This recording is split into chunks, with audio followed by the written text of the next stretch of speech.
Dinosaur අම්මා කෙනෙක් පැටව් 3 දෙනෙක් අරගෙන යනවා. හැබැයි තව මොකද කොළපාට ගුලියකුත් තියෙනවා.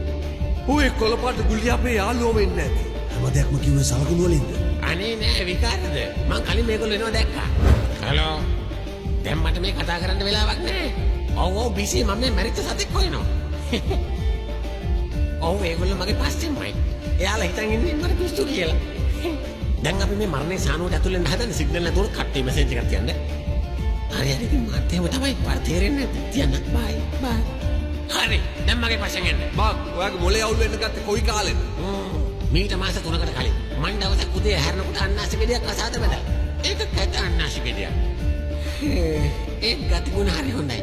Nandana Singha Ge Prema Diye